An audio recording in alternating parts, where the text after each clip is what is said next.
నిన్న గౌరవ ముఖ్యమంత్రి గారు అట్లానే ఆఫీసర్స్ అందరు కలిసి ఒక ప్రజెంటేషన్ పెట్టిండ్రు. పెట్టి అందులో చాలా విషయాలు చెప్పిండ్రు. పోనీ నిన్ననన్న డిపిఆర్ చూపిస్తారేమో అనుకుంటే ఓన్లీ ఫేజ్ 1కి సంబంధించి మాత్రమే నిన్న ప్రజెంటేషన్ ఇచ్చారు.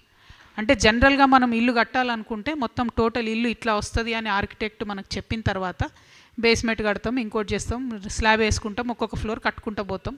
కాకపోతే ఇలా మూసీలో ఏం చేస్తున్నారంటే ఓన్లీ బేస్మెంట్కి సంబంధించిన డిజైన్ గిట్లుంటుంది అని చూపిస్తున్నారు.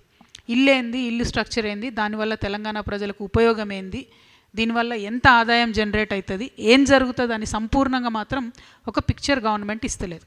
ఆ ఇవ్వకపోవడంలోనే మోసం ఉంది అనేటటువంటిది తెలంగాణ జాగృతి ఇవాళ ప్రభుత్వం మీద ఆరోపణ చేస్తూ ఉన్నది. ఎట్లా మోసము, ఎందుకు మోసము అంటే ఒక రిపోర్ట్ ఉంది, ప్రీ ఫీజిబిలిటీ రిపోర్ట్ అని చెప్పి ఒక 6 నెలల కింద సెప్టెంబర్ 2025లో ఒక ప్రీ ఫీజిబిలిటీ రిపోర్ట్ అని గవర్నమెంట్ ఇచ్చింది. ఈ ప్రీ ఫీజిబిలిటీ రిపోర్ట్లో గవర్నమెంట్ చెప్పినటువంటిది ఏంటంటే మూసీ నదిలో మేము ఫేజ్ 1 డెవలప్ చేయడానికి 5,641 కోట్ల రూపాయలు మాకు ఖర్చు అవుతుంది, 5,641 కోట్లు ఖర్చు అవుతుందని సెప్టెంబర్ 2025లో చెప్పిండ్రు.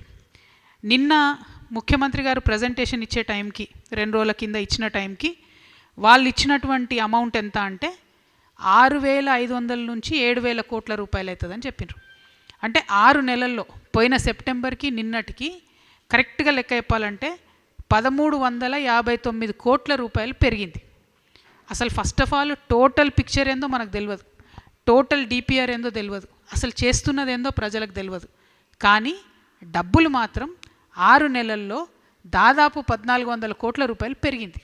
మరి పెరిగిన ఖర్చు దేనికోసం, ఎవరికి ఇస్తున్నారు, ఎందుకోసం ఇస్తున్నారు, దీని మీద స్పష్టత లేదు.